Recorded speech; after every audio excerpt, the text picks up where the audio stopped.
online or joins in person.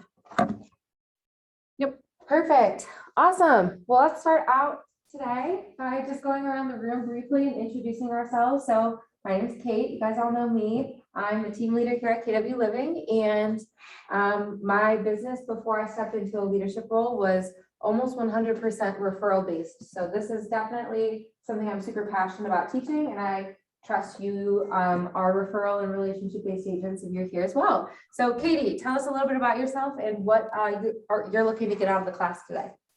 I am Katie. I am a realtor, also a launch coach and director of compliance for our market center. And I am hoping to get some new ideas for just ways to touch my sphere in the holidays and get something, get some new business that way. Love that. Perfect. Becky Nadelka. I am a newer agent. I mean, I've had my license for only a year, so things are pretty slow trying to build.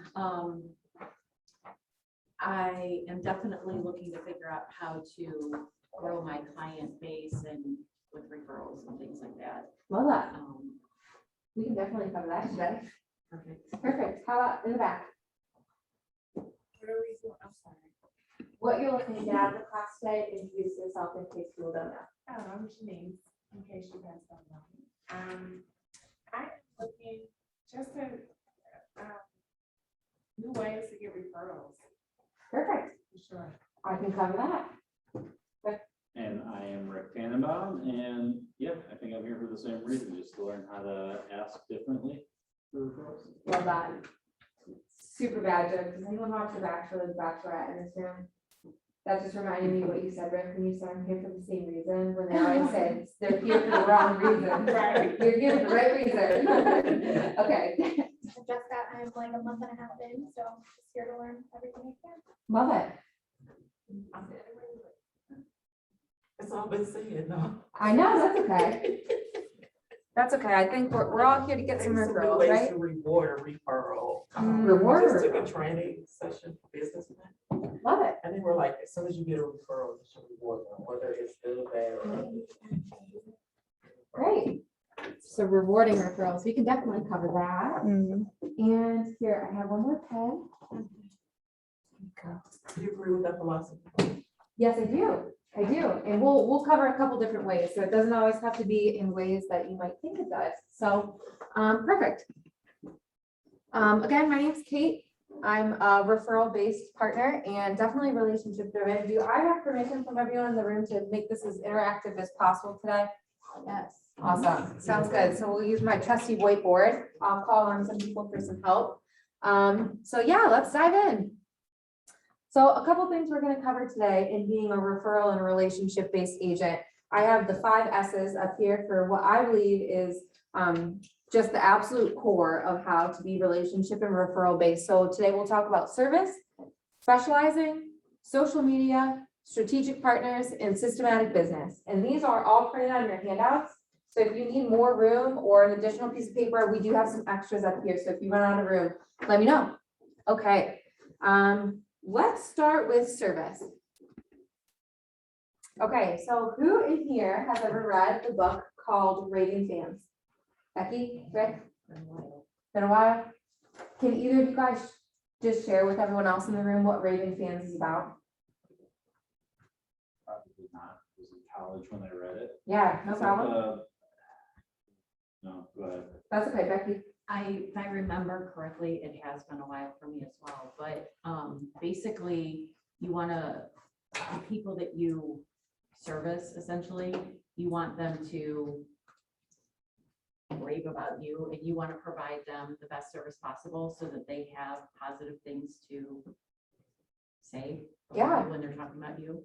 Love that. Perfect. You nailed it. So the first step in getting referral business or creating relationships is to provide an incredible high level service to your clientele. So let's walk through that a little bit. If you can shout out some places that you can think of right away that just have extremely high customer service. To give an example, just to get everybody warmed up, one that we always hear first is Disney. Starbucks. Starbucks.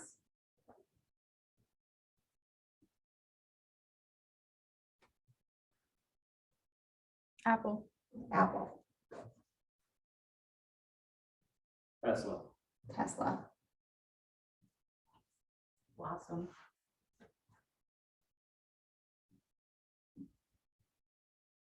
Do one more. Chick-fil-A. Love that.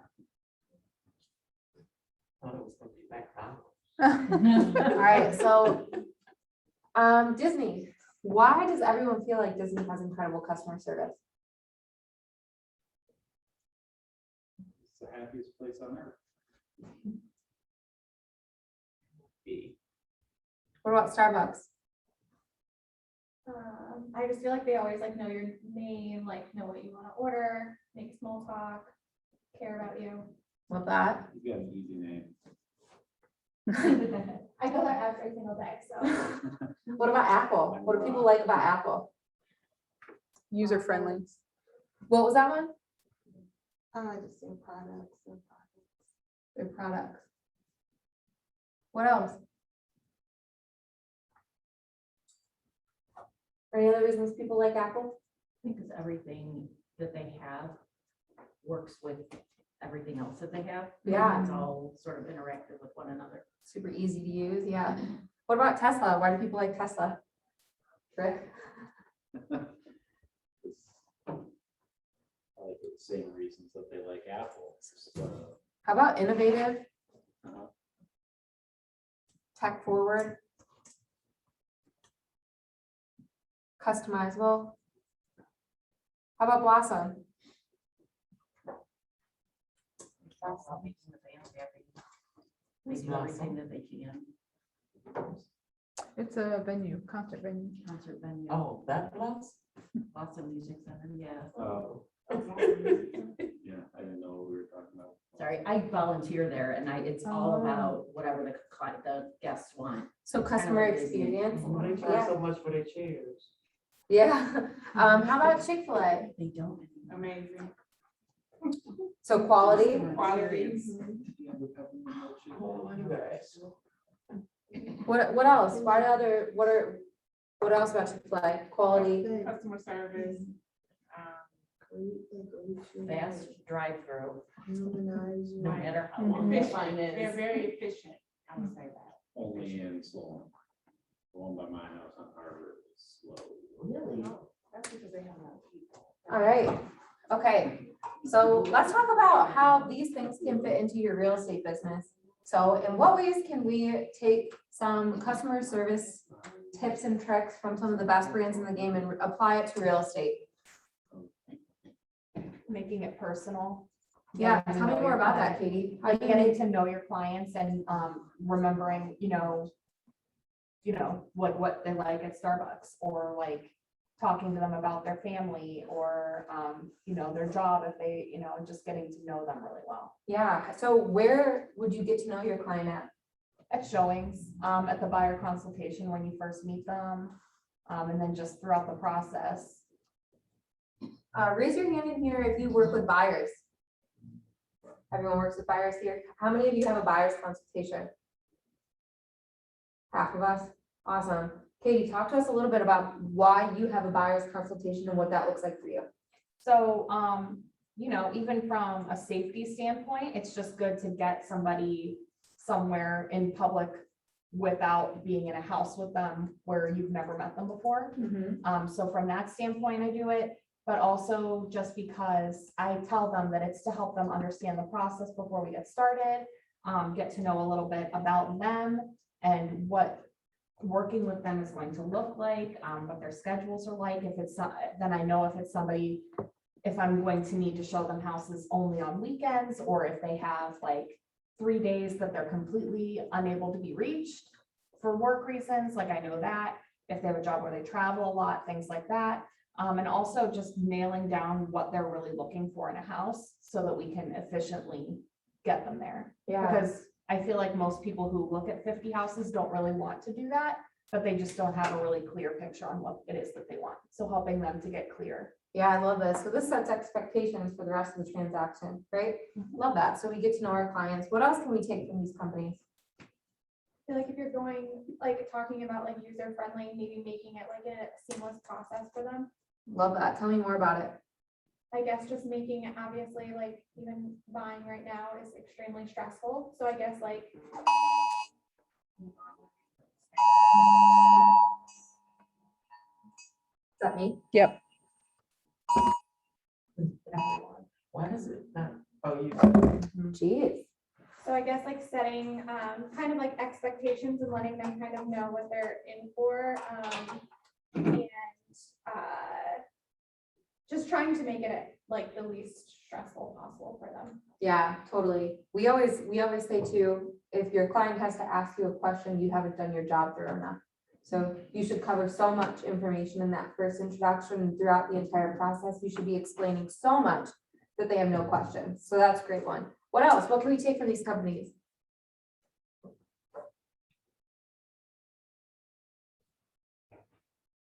Quiet group today. It's Friday. I mean, tech forward, that's KW all the way. Being with a company that values technology the way that we do, just to make it all as easy as possible and as efficient as possible. Love that. Love that. I think like making things look nice, like when people are buying houses, they don't really understand all the numbers and lingo. So like breaking things down so that it looks appealing to want to read. And also, so it's just easier to understand.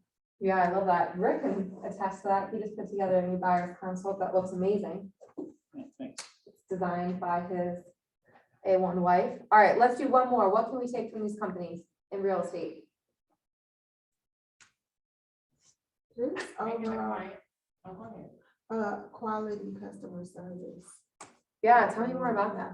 So, just making sure you representing fully your buyer, seller, or whoever it is, and they feel, I mean, you give them everything that you have as far as answering the questions, giving them the information, Yeah, answering their phone calls, or, and or texting. Some people say it's better to call, pick up the phone and call than to just text sure. their buyers.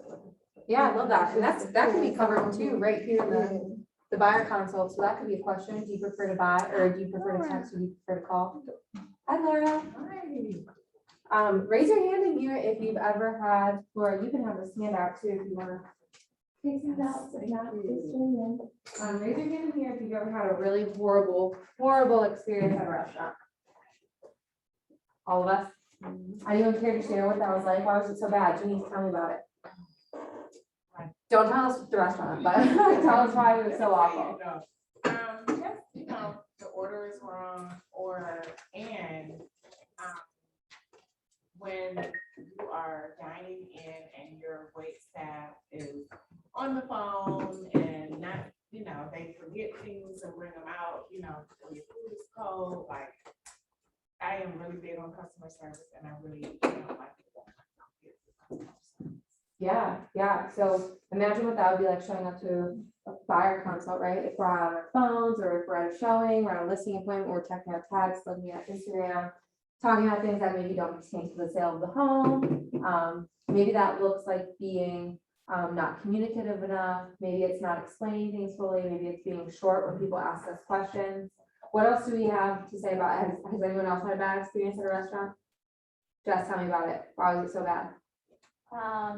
It took 2.5 hours for us to get our food and we had like 3 kids with us, so it was a nightmare. But I will say like that example totally applies to this because I'm pretty sure I've told every single person in my sphere about that experience. So if it's terrible, you are gonna tell people about it. Yeah, that's pretty much the point we're trying to get at, right? So anyone had an amazing experience at a restaurant?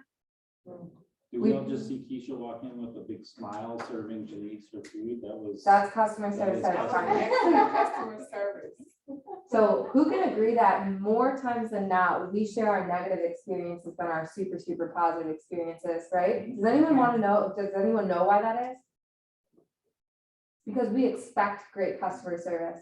So when we get it, we just assume that this is what it is expected to be, so we don't share it as often. But when we have a negative experience, it doesn't meet expectations, and we more so feel the need to explain to everyone we know why it was so horrible, right? I think one of the worst things that can happen at a restaurant for me is if I have my child and things come out cold, things come out wrong, things happen, right? But it's the lack of accountability that drives me nuts. So it's that person not saying, you know what, I'm so sorry. I know this is inconvenient. Let me see what we can do. That's the part that drives me crazy. So how does that apply in real estate? Communication. So maybe something goes wrong in the home inspection. It's not your fault, just as if the food comes out wrong, it's not the server's fault. But what do they expect out of a realtor in that situation? Maybe some empathy, communication. I'm gonna do whatever it takes to make it right. We're gonna figure out a solution. Advocacy, what a word. That's great. Came at the right time. Wow, thank you. Love that. So as you guys can see, the first step to a referral and a relationship business is making sure your service is top notch. Let's have some ahas around this and what we might implement into our business before we move on to the next step. Anyone have any ideas where they can implement better customer service throughout your transaction right now? Automating things, like automating your communication. Yeah, I saw a couple people who didn't have a buyer's consultation or a pre-listing appointment. Does that sound appealing to anyone else in the room? Are they gonna start doing that? RB? No? Yeah. Yeah. What else? Tell me, Denise. Um, Sorry, Taco. that's okay. Okay. Setting expectations up front. So I think that once expectations are set, they know how you're gonna communicate with them, and you know how they're gonna communicate back and how they want to receive communication. Because I think part of it is them not knowing and you guessing and you doing one thing and it's not even how they like to be dealt with. Yeah, Understanding their personality, like your this, like that kind of thing. knowing what Love they that. need. analogy back to restaurants, because that's super easy, right? So Janice, you're at a restaurant, how do you take your steak? Well done. Well done. Jessica, how do you take your steak? Medium. Laura, how do you take your steak? I don't, but I think the point is asking questions. Love that, love that, nailed it, right? So what would it look like if I owned a restaurant, everyone that came in ordered steak, I didn't ask them how they wanted it? It's the same thing with business, it's the same thing with real estate, it's the same thing with the buyer's consult. So how do you like to communicate, Laura? Do you want me to text you, or do you want me to call you? Text me, Text you, perfect. Do you want me to call you during 9 to 5 or 5 to 9? 5 to 9, 5 to 9, love that. Do you want to look at houses on Wednesdays or the weekends? whenever I want to, I want you to be here. Love that, right? So those are the kind of questions that can help set us up to just have a better experience, right? Not one size fits all, not one realtor is gonna be great for everybody, but if you ask enough questions, you really can kind of become that chameleon or that kind of, yeah, love that. Any more ahas before we go to the next segment? I mean, just to double down on that, one of the things that I always tell people is that, look, I'm not just looking to make a one sale to you, you know, I want you to love me and refer me to all your family and friends. So, you know, let's work together so that I know how you expect to be taken care of, and I will do that. And if I don't, I want you to tell me. Laura, I love that. Yeah. And the reason I love that so much is it sets up the expectation that you're going to get a review. Yeah. So if you proposition that question is, if I service you at such a high level, a 10 out of 10 or a 5-star experience, would that make you happy? Yeah, it would. So if I give that to you in exchange, can you give me a 5-star review on Google, Facebook? Yeah, absolutely. Great. And throughout the transaction, if I'm not meeting a 5 out of 5 or a 10 out of 10, can you tell me so I have room to improve? Yeah. Love that. Feedback. Open communication. Now at the end of the transaction, or midway through the transaction, when we ask for that review, expectations have already been set and they're already ready and willing to give you that referral or that review. Sorry, this marker is like not. Yeah, I see that. You can go to the next slide, Garrett. We'll get started with the next. So other than service, right? Because service is the first step in order to gain referral and relationship base. We're going to talk about specialize. Does anyone know what being a niche or niche realtor means? Niche, niche, is it niche? Niche. Niche. Learn something new every day. Yeah, it's Right. having a specialty and focusing on that. Tell me more about it, Laura. What kind of specialties or niches Well, Yeah. I mean, if you're starting out and you don't feel comfortable going for listings, or you don't feel like you have the experience, you can certainly hold open houses, meet buyers, get to know the inventory, and make that your one thing. That's what I did when I got started. I just held houses open and met people. Love that. So a buyer's agent could be a niche. Any other niche? Your area, your Opportunity? neighborhood, Your neighborhood, so an area, new construction. new construction. Rick? I got licensed in 2007, which was maybe the worst Yeah. possible time to get licensed. So I had, 2006, right there with you. yeah, right, so Yeah. I thought I was getting in at the bottom, and Right. then 2008 came, and Right. it's like, oh, surprise. So I made my niche, short sales. That's how I was find a new job or figure out how to do short sales. So I learned how to do short sales Yeah. through the recession. Hmm. That was, and I still get referrals, by the way, from other agents saying, hey, I don't want to deal with a short sale. Can you handle it? So did you do BPOs then and everything? I'm gonna switch to my. Because that was an agent in my office did a lot of BPOs, and I was like, what are those? And he would get paid by the bank Mhm. to go out, I think it was $250. Oh, Yeah, at the time. yeah, it's like $50 a piece. I think you agree on that. Yeah. Okay, so we have new construction. We have short sale. First time. First time home buyers. First time home buyers. Luxury, First time home buyers. VA neighborhood buyers. expert, financing type of buyers. Keep it coming. Let's do 3 more. Investor. Property. You know, like you Single sell parent. property, vacant land property. Yeah. Single parent. Relocate. Yeah, relocation, East agent of- referrals. Northeast Ohio. Northeast Ohio. All right, awesome. Let's start with these. Military. Good one. So let's start with these. First of all, does anyone in the room have a niche or a group of people, a group of clientele, or a type of home, anything other than what's on the list that we missed? Yeah, historic homes. That's for you, Laura? I mean, I don't really specialize, but I've sold a lot of them. Yeah, I could say I specialize in it, but I don't have, I don't think there's a designation no, for it, so. no. So Denise, I'm gonna pick on you as my example, is that okay?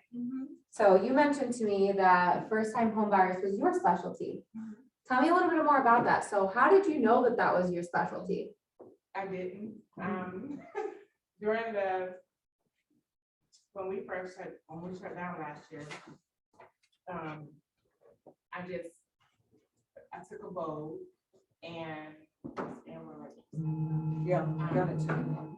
Someone's got this child. class and, someone else talked about how first time home buyers have been very beneficial for them. And so I said, well, I'm gonna try it. And well, there's no try. I said, I'm going to do it. And then, so I've been doing it for the past year.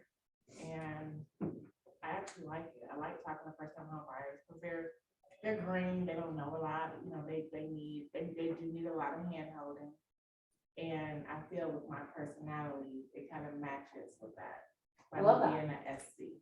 Thank you for sharing this with me. So there's 2 different ways, in my opinion, you can find what kind of niche you are as a realtor. So Janice mentioned she took a class, she saw an opportunity somewhere, and then she acted on the opportunity over the course of a year. So this could apply to a lot of these things on the list, right? So you could see a new construction opportunity if you live in an area where a development is being built. You could see a short sale opportunity if there's an area in your zip code, if you will, that there's a lot of short sales happening. First time home buyers, just what Janice talked about, luxury. If you see an opportunity to work with luxury buyers in a specific area, you could farm this. VA buyers, if you live next to, what are they called? VA hospital? A base Oh, No, I was talking about, what are they called? Like, hospital. it's like a lodge. Oh, Yeah, like a VA, a yeah. VA or like anything like that, if you live near that, that's a great opportunity. If you have someone in your family, if you have someone in your friends on Facebook, et cetera, et cetera. All of these can be situational, right? So opportunity based. The second way to discover if you're a niche realtor is by doing an exercise that I like to call like a deep dive. So over the course of the next 5 minutes, we're gonna do that all together. So the first thing you're gonna do is take your paper and under the term specialized, I want you to take the next 30 seconds. We'll extend it to 60 seconds because sometimes it takes the brain a little bit to get working. And I want to write down everything you're passionate about. Take real estate out of it. Everything you're passionate about. Are you passionate about church? Are you passionate about children? Are you passionate about animals? Are you passionate about whatever it is? Tell me about that in the specialty box. Are you passionate about reading? Are you passionate about learning? Trees, bird watching, exercise, your community, education, lifestyle, diversity, wealth building. Just a kick in the shin. Little got alert. Mhm.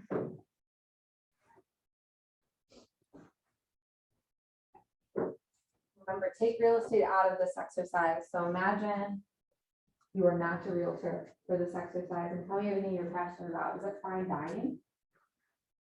Some people are passionate about happy hour. You passionate about happy hour?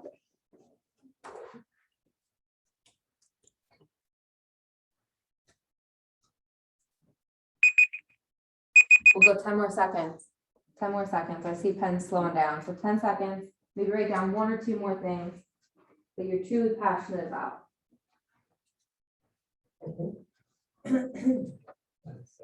That's okay.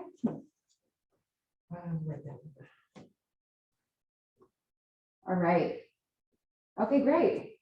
So can I have a volunteer for the next portion of the exercise? Laura, all right, tell me some of the things that you were super passionate about. Home design, gardening, animals, community building, both education and then development, cooking, and then I wrote children last only because my 3 kids are now 18 and over. So I'm not really in the raising little kids, although I was for the entire time. Like when I got my license, I had a 2-year-old, a 5-year-old, and an 8-year-old. So Yeah, kids were very much. love that. Okay, so talk to me a little bit more about design. So you said you were passionate about Yes, design. passionate about design. So when I got into real estate, I specifically went to work in development. And one of the things that I offered to do, and I don't have any design, credentials, Yeah. but I feel like I have a good sense of taste and trends, forecasting trends and things like that, was I told the builder that I would do his, I wanted to do his model homes Mm. and save him a lot of money from not using a designer, which kind of got me in the soup a little bit with his designer, but anyways, he let me do it. And so then I became their resource, and then I put together, at the time, all of our standards and selections for that community and priced them out and worked with all the different contractors. It was kind of a big endeavor, but we were trying to streamline selections. And then anyways, I've always had just a great passion for design and my own home, and I've helped other people Yeah. design things in their And home. you said community, so tell everyone where you live. Yeah, so I live in Cleveland Heights. And before I got licensed, there was the old Jewish Community Center on Mayfield Road across from Severance. And I saw signs up that said Bluestone coming soon. And I happened to know the developer through my current job that I had at the time. And at that job, I was involved in a really high-end retail clothing store. And we also sold home goods and things like that. So I'd already been to the design shows and gone to New York and traveled a little bit and stuff like that. Anyways, I called them up and I said, I see you're going to start to build this community. And I live in this community and I'm really passionate about this and I want to do this with you. Can I just take you out for a cup of coffee and can I pick your brain? And he ended up hiring me Love and then that. sending me to real estate school. Love that. And then he let me do his models. And now I'm back with him all these years later, doing another development. You'll fit in a little bit with strategic partners box also, but the point of the exercise, right, is to market yourself as whatever niche you are. So how powerful does it sound to say, I'm a design-based realtor who is passionate about developing Cleveland Heights. Mhm. And by the way, a portion of all my commission goes to helping the Cleveland Animal Shelter. Oh, wow. That's really good. Would you hire That's that? a tie-in, yeah, that's. Would really you good. hire that, or would you Yeah. hire someone that says I'm a Northeast Ohio realtor? All right. Yeah, so when I was in production, my big things, right, were women in business, the city of Cleveland, and millennial wealth. So I'm a woman-owned business who is passionate about developing the city of Cleveland while building millennial wealth. Mm. Do you think more millennials or women in business or Cleveland citizens would hire someone that said that, or someone that just said I'm a realtor in Northeast Ohio? Mhm. And it's important to figure out what your niche is during a deep dive, because it's much easier to work authentically as yourself than try to fit into a box that doesn't really fit that clientele, right? So Katie, what might your niche be from a deep dive exercise? Education was the first one I wrote down. Yeah, Because, I taught preschool before I got into real estate. Education has always been a part of it for me, and now like I'm in a role where education is a huge part. And so that's kind of like, I have always framed myself when I work with, especially first-time home buyers, as I'm here to educate you about the process. And that's my most important role at this time for you, is making sure that you understand everything and helping you through it. I love that. Anyone on this side of the room? What might your niche be based on your deep dive exercise?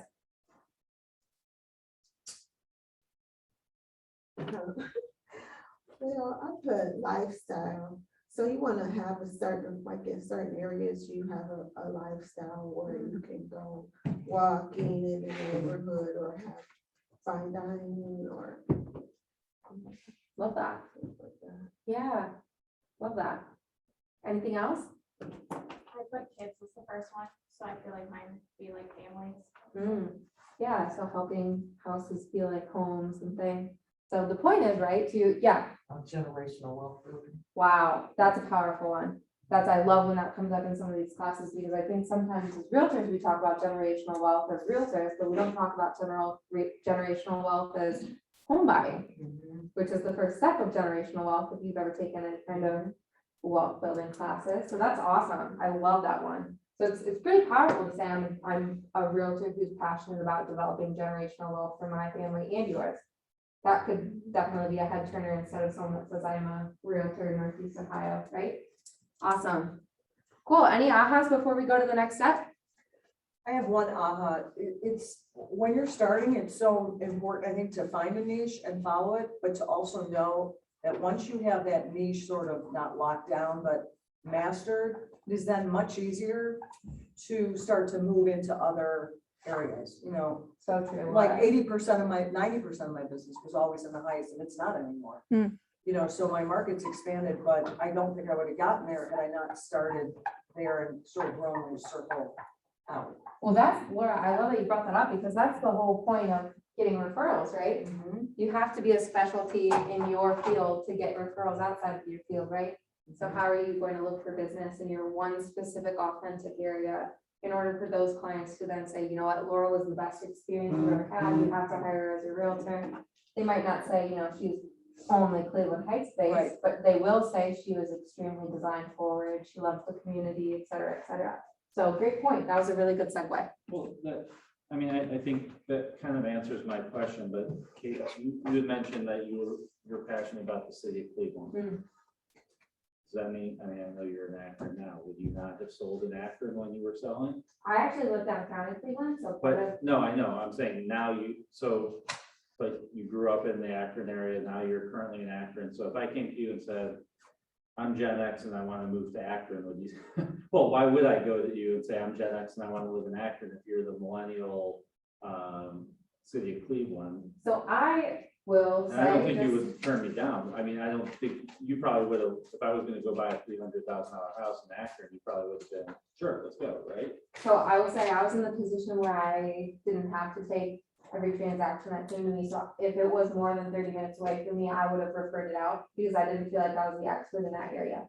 So if there was someone in Akron at the time that said, I want to buy in Highland Square, for example, and I lived all the way in Edgewater, a 55-minute drive, I would have referred that to someone and said, hey, you know what, I love that you want to work with me. You can ask me any questions you want along the process, and I'm gonna refer you to the Akron-based agent, Rick, that I do a lot of business with, and he's gonna take great care of you. Mhm. So that would have been my way of doing things. If by chance you're fresh in the business, you want to take more listings, you want to run more buyers, you have more time, or you just flat out love to drive and sell real estate, how I would approach that is, you know what, I'm so passionate about Cleveland, and I'm so passionate about developing millennial wealth, and here's how I can help you in Akron. Mhm. Sit down with the buyer's consultation or go to a listing appointment and say, what are you most passionate about, Rick? Is that a question? Mhm. In my business or? Just if I was your realtor and I asked you today if you were buying or selling your home, and I said, I love that you approached me. I would love to do business with you. What are you most passionate about, Rick? I am passionate about growing wealth. Growing well. Retirement, I'm just kidding. What's that? I was just joking. Gary What Keller- am I most passionate about? Gary Retirement. Keller doesn't like that word either, by the way. just- Retirement? Yeah, he doesn't. He likes the word freedom. Yeah. So you're passionate about financial freedom, Rick? That's awesome. What I can do as your realtor is I can help you achieve financial freedom by selling your house for the best possible price in the most efficient amount of time. Are you ready to sign a listing agreement? Sure. So Is it supposed if- to be that? Was I supposed to say that? Yeah, well, if you would have said no, I would have had to talk for a lot longer, so sure, it's great. Yeah, so it's less about, only working with your niche and more about getting referrals from your niche business, right? So I had a lot of women in business refer me as a realtor because they knew I was also passionate about being a woman in business, or millennial wealth. I had a lot of millennials refer me business because they knew it was something I was passionate about. It's not about only working with who your niche is. It's about gaining the trust of that community and then getting referrals from them. All right, social media, be the top of mind.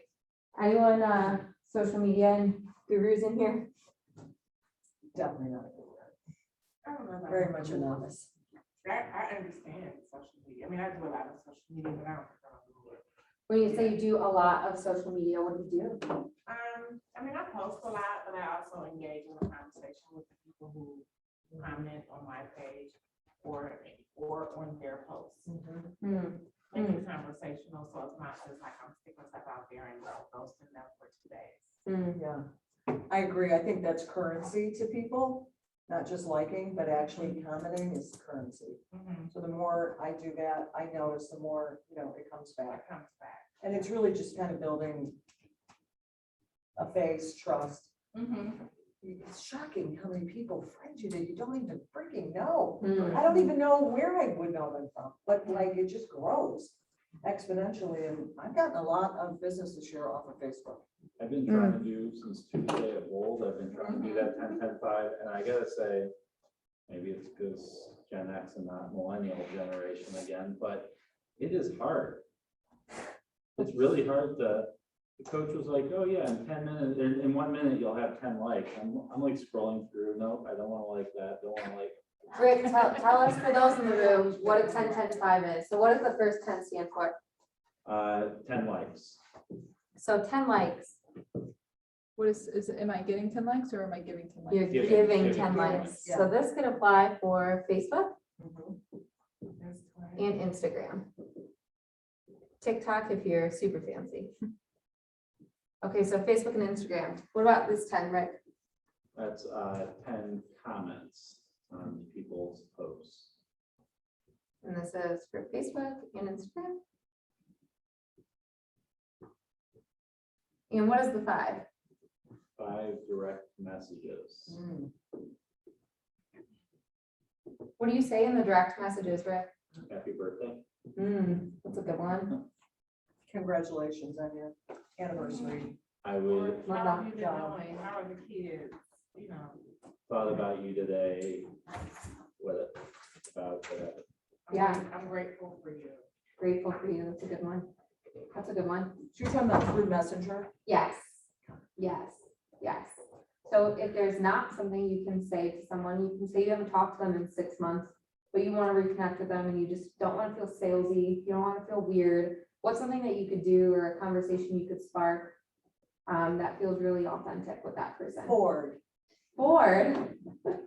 Ford. Before we get into that, what's Okay. what something else we could do? Checking in on you. How about like some investigating, right? Oh, look Facebook's on an their open page. book. Yeah, So why don't you just click on their page and see what's going on in their life recently? right. So say Jessica's daughter just started preschool. What a great opportunity to send a direct message saying, hey, Jessica, I'm a mom of 2, 3 myself. Saw your little one just started preschool. How are you doing? Yeah. I bet not very many people have dropped in and checked on Jessica in that way, if any. What if Gara said she started a new job or got a promotion? Hey, Gara, I just saw that you got a promotion at KW Living. I'm so proud of you. I knew you were gonna do great things at KW. It's a really great way to step into someone. What if Katie had someone close to her pass away? A great way to drop in and say, hey, I'm thinking of you and I really wish you and your family the best. What if Rick won barbecue realtor of the year? You can place an order through his direct messenger. He did. Yeah, so these are all really great ways of being authentic and checking in with people you don't usually check in with. Doesn't have to be salesy. You don't have to ask them in direct messenger, do you know anyone that's buying or selling real estate, or are you? That comes naturally in conversation after you care about them, after you come from contribution, right? And Laura, you mentioned Ford. Tell us what Ford is. Family, occupation, recreation, and dreams. I Yeah. believe, right? You got it. Your So- Ford sandwich, that's a bold special. When you all got into real estate, did anyone ever tell you in this room that you were gonna have to cold call someone? Raise your hand. So there were some lucky people that never heard that you should cold call.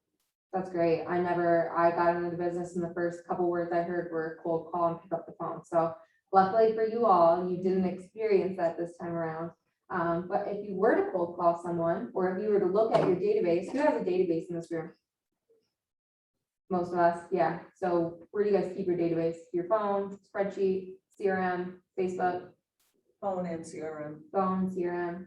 Perfect. So if I were to tell you to open your phone right now and scroll to the 60th person in your CRM, and it's someone that you haven't spoken with in 3 or 4, 5, 6 years, would that make you super comfortable to pick up the phone and have that call, make that call? No, you feel like you're creeping. Feel like you're a creep? Yeah, You feel like you're a sales yeah. person?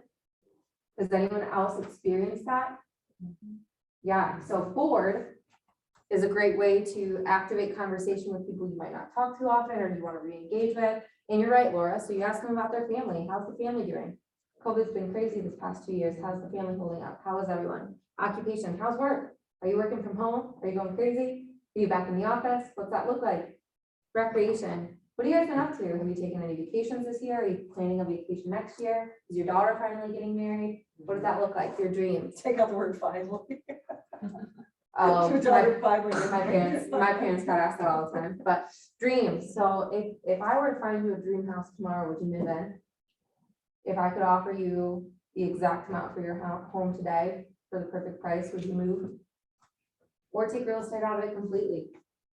If you could do one thing by the end of the year, what would it look like? Yeah. What's your biggest goal going into 2022? Those are pretty easy conversations.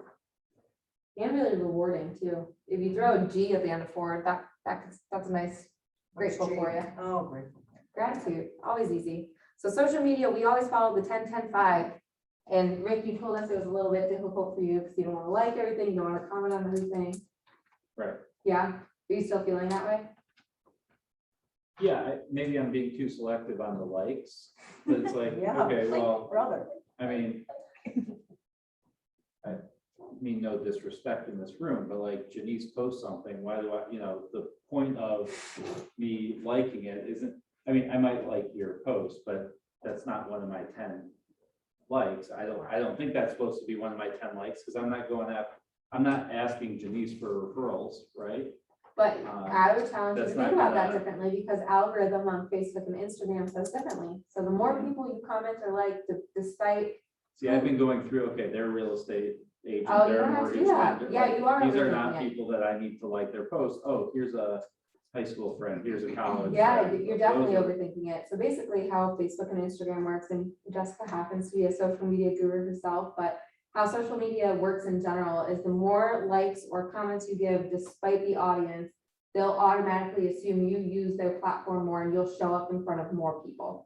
So even if you like or comment another realtor's page or post or anything like that, you're more likely to show up in front of our mutual friends, in front of your friends, because you are actively using the app. Because they want you on it, Mhm. like glue. Yeah, Yeah, so, it's just like your name showing up more, you know what I mean, like your name is still being spotted. yeah, So it's more just like people are market gonna be, share. like, aware of you, yeah. If you drove down the street and saw 17 Remax signs and only one Keller Williams sign, who would you call? Remax? So if I'm scrolling through Facebook and I see Rick Tanneron, Rick Tanneron, Rick Tanneron, Rick Tanneron, Rick Tanneron, barbecue, barbecue, barbecue, Rick Tanneron, Rick Tanneron, barbecue, barbecue. Yeah. And then I see one post from Laura, I'm probably gonna call Rick Tannenbaum, right? Yeah. So it's about gaining market share too. The average person can only remember 2 realtors. Is that not wild? Is it really true? Because I think about 800 of you all day, every day. So the average person can only remember 2 realtors in their mind. It's about getting mind share to get market share. So one way to get mind share, to gain market share, is by using social media at a really high level. Using the 10-10-5. I like Somebody that. said everything. about the And, but I actually read it, like, I do read the post before I like. But if I'm on Facebook and I spend an hour, I am literally responding to just about everything. Yeah, and it's worth it to spend an hour if you're gonna use that as part of your business Yeah. model. If you use this as lead generation and not just mindless scrolling, it's 100% acceptable to spend that time being intentional about who you're engaging with online. Yeah, and I think the other main, really big thing for going back to currency is that whether it seems inane to us or not, because I was such a Facebook resistor, hated it, did not want to be on it, had to be on it when I joined the manager, she's like, you have to. I was like, no. And then I did. So to me, it seems like on the face, it just seems like, oh, come on, this is such bullshit. It's just that, but the more you do it and you get into it, you see what people are posting, like, obviously, it's really important to them. Mhm. And so by you acknowledging that it's important to them, by you liking it, again, that I is, did like your kitchen post. by the way. thank you, it is I currency. think I did too. So I'll tell a Yeah. story, and this is so genuine, it's almost painful. Okay, so my brother and his wife live in Cincinnati. They just found out they're expecting their first child. They're very excited. They're incredibly smart individuals. My brother is a computer science guy and his wife is a really, really, really great teacher. They're very education based. They're very genuine. They're smart individuals. So when they bought their home in Cincinnati, they asked me for a referral partner. So if you are all familiar with KWIP, Greg Coolidge, our Cincinnati agent, I said, you have to get in touch with Greg. We'll take great care of you. They're like, okay, so Greg sold my house, everything was well. They don't remember a single thing he did throughout the transaction, but do you want to know what they said to me on FaceTime on Thursday night last week? Greg checks in with us every month. I cannot believe he likes us that much. I cannot believe he cares about us so much that he checks in that often. Wow. Greg stopped over and gave us a gift card for our baby that he saw on Facebook. We were pregnant and he gave us a $20 Amazon gift card. I cannot believe he likes us that much. That is what the consumer thinks. Not that they're trying to get, they're like, we're not moving. And he's like, I don't care about you moving. I care about you. Who do you think that they're going to refer when their friend says that they're ready to move to Cincinnati? That is how the consumer brain works. Well, they just cut you out of all those referral fees, huh? Greg deserves it. If he's dropping off gift cards for pregnancies to clients, he deserves the referral. Yeah. So that's the point though, right? So, Kira, if the first month of COVID happened and your primary care physician, your doctor that you've known for years called you and said, Kira, I'm just checking in. I'm worried about you with everything going on. How are you doing? Oh my God, you fall over. Doing great. Oh my gosh, thanks for asking. I'm so scared. Would you think that he is in any way trying to coerce you into coming to a doctor appointment? No. Right. It's the same thing for sales, Jeff. I don't know if this totally applies or not, but I just thought it was a really good idea. Our realtor gave us like a customized like doormat, and it's like the craziest thing, because like now every time I see it, I think about her, but I feel like anything else you'd probably use and then get rid of, but it's like, that's there, and people always are like, oh my God, that's so cute, blah, blah, blah. I'm like, yeah, that's my realtor. Like, it's funny, because it's like, then you keep talking about it. I love it because Laura, you mentioned something that'll be in strategic partners, and Jess, you mentioned something that'll be in systematic business. It's so true. It's how you gain the most market share possible to get, or I'm sorry, mind share possible to get more market share. So that's it. Caring about people is, we always say too at Keller at least, we are not in the real estate business. We are in relationship-based business that if it ends in a real estate sale, that's great. If not, we were able to communicate and help people who might send us a referral. Great. If not, at the end of the day, the least that you did was help someone out. We all agree that that's pretty much real estate in a nutshell. Great. So let's get after this more than anything else. This is what helps. I just want to add also on the 10 comment part, somebody said in bold, that was like, oh, it's really easy, like Jose Medina, puts a fire emoji, like if somebody posts like, you know, whatever, something good that happened, his comment is just a fire emoji. It's not like he's writing some profound paragraph about what he thinks about your kid, you know, whatever. It's like, cool, your kid did that, fire emoji, you know, Yeah. comment, you know. Yeah, I mean, if Jose Medina or Rick Tannenbaum drop a fire emoji, I know exactly what they're doing on my stuff, but I'll still like it. No, but it's true. It's super true. That's great. Any ahas or questions around social media? Obviously, this could be a class in itself, right? Because it's pretty detailed, but if you don't overthink it and do these little things a day, if you time block this, maybe from 9 to 9:45 in the morning before you make a phone call of gratitude or before you call anybody about a transaction, if you do that, it's guaranteed to get you at least some traction, someone reaching back out to you, someone to talk to, some referral to grab, right? Gary, can you tell me the time? It's 3:22. 3:22. Do you all mind if we skip strategic partners and go right into systematic business? Great, let's go into systematic business. So foolproof systems to get you your results, right? So Jess, you just mentioned every time your realtor closed a house, they gave them a customized doormat. That's a system that they have in their business, right? So in their business, they say every time I close a house, I'm going to get my client a personalized doormat that they're going to walk in every single time they walk into their house, even if they put them in the back where their dogs walk in, or in the garage where they're walking in with their groceries. It doesn't have to be in the front. They're going to see the mat every time they walk in their house, and they're going to remember me. What's another system you can implement in your model to get referrals? So I have a program, I think it's called personal marketing or personalized marketing.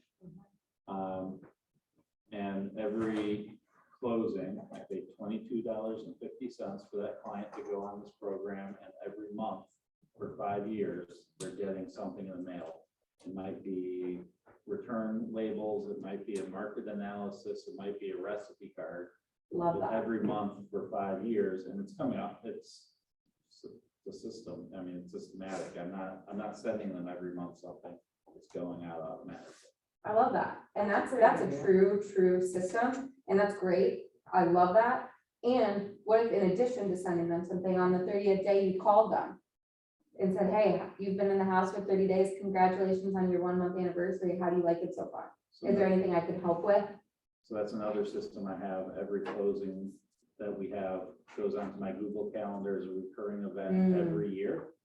So I know that today Kate closed on her house in 2017, so I can call Kate today and say happy 4-year home anniversary. I love that, Rick. That's awesome that you do that. And it's on my calendar every year. It's a recurring event for every year. And so if you were doing this, People said that in command, and it would send them something on their anniversary, and you can have a tag. thanks for that. Thanks for that. Denise, appreciate you. Please. Yeah, I love that, Rick. I think that's amazing that you do that. And I think in addition to that, if you were doing the 10-10-5, so they gotten a direct message from you at once a quarter, you're checking in on their family on Facebook, you're liking their posts, they're calling you every month, or they're sending you something every month, and every year they say, hey, just saw you had another baby, you ready to move into a bigger house yet? Just saw your husband got a new job, or your wife got a new job, ready to move into another house yet? Make a joke of it, be funny. They appreciate hearing from people. That's awesome. What's another system we have in our businesses to gain referrals? Does anyone in the room have a system around asking for a review? We do. We put it in all of our check-ins in our email. We put the link, we remind them that they can review us at any time in the transaction. And then at closing, we send them a congratulations email and point out the link again. And then I always follow up, because I got to tell you, people look at these things And 99% of them do not leave the review, no matter how much they love you. Who in here is a brand new realtor? Maybe has sold less than 5 houses? 1, 2, 3, not 3. 3. Okay, so 3 of us have sold less than 5 houses. So I remember when I was in classes like this, and everyone just said, well, just call everybody and ask for a review. And you're just over here scratching your head and you're like, I only have 5 people that ask for reviews. We're only gonna have 5 reviews. Does anyone else feel that way sometimes? Or even if you only have 10 or 20, not only, but you're like, I'm running out of people to ask for reviews. So one thing you could do, in addition to talking to past clients, is maybe reach out to your friends and family and say, hey, I'm looking to have the most reviews on Google than any other realtor in Northeast Ohio. Do you think I could sit down and have a buyer's consultation with you and you can rate me on my buyer's consultation? Or do you think I could give you a home analysis and you can rate me on my clarity in my home analysis? Or do you think you could come to one of my client parties? Or do you think you could come to my open house and rate me on my professionalism? Other ways to get reviews other than selling homes, right? So that's the creativity part of real estate. Fake it till you make it. Fake it till you make it, baby. You got it, and it's great practice while you're doing it. Any other ways people are asking for reviews? Well, then I ask them. When I go to give my closing gifts and I'm in person, I say, you know, I want to thank you again so much for the tremendous opportunity you gave me to help you. It's an honor. I've gotten to know your family. I love you guys, you know, blah, blah, blah. And then I say, it's really, really important for me to build, you know, to consistently look after and build my profile. It would mean so much to me if you would just take, you know, 5 to 10 minutes and write a review. And even better, you can copy and paste that review from Zillow to Google to whatever, you know, write one review, copy and paste 3 times. The links are in the email Michael sent you. I can have him reshare it, but it would just mean so much to me. Can I ask you, will you write me a 5? And I always use this phrase.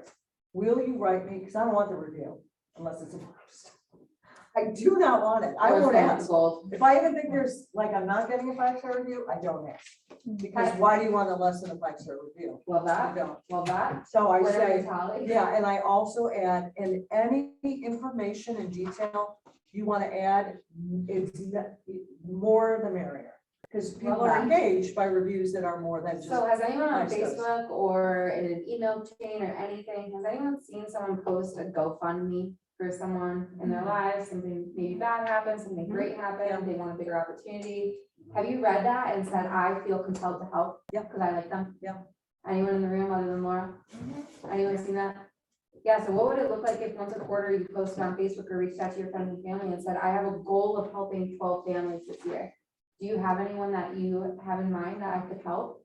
People want to help you.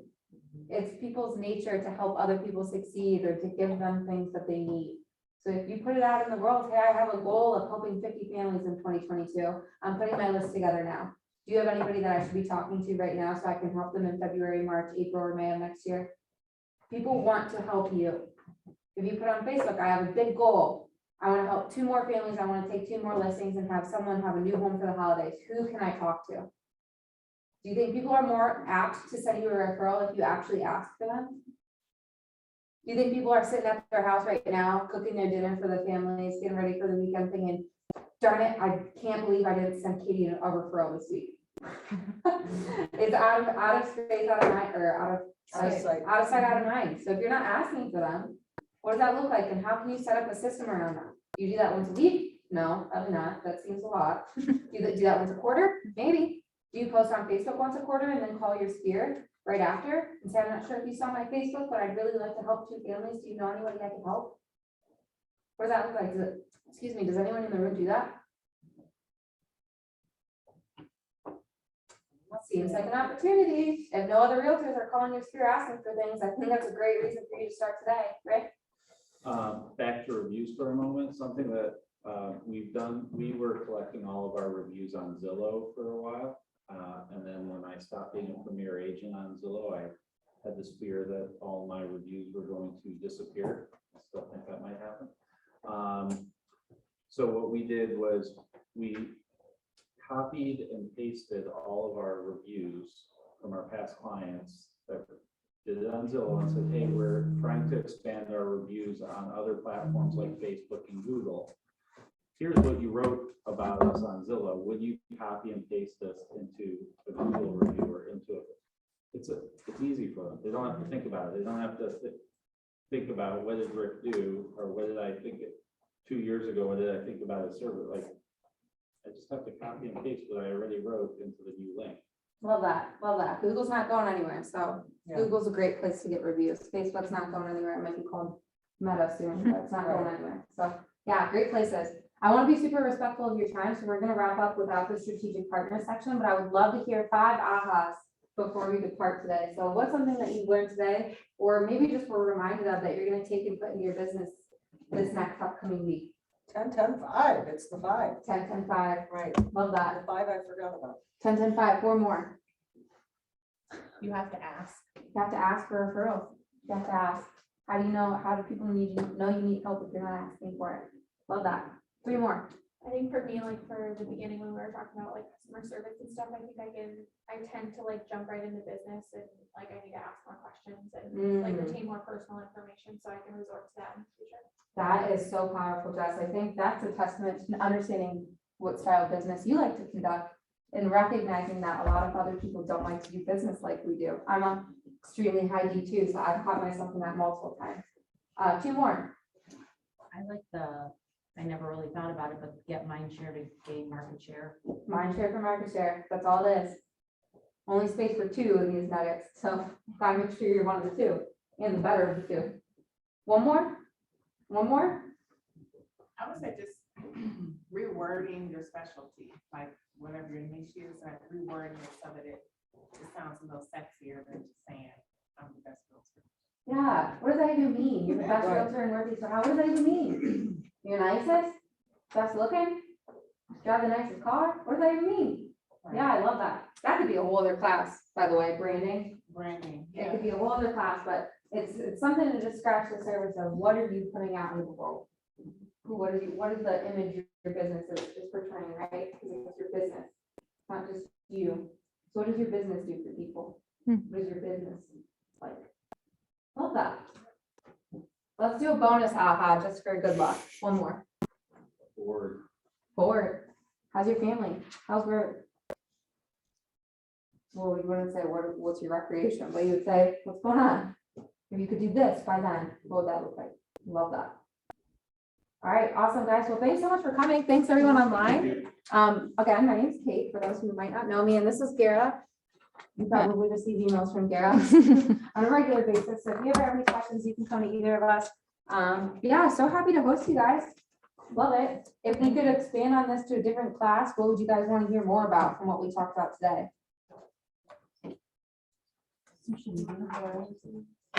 Yeah, awesome. Love it. Thanks, everyone. Bye, guys.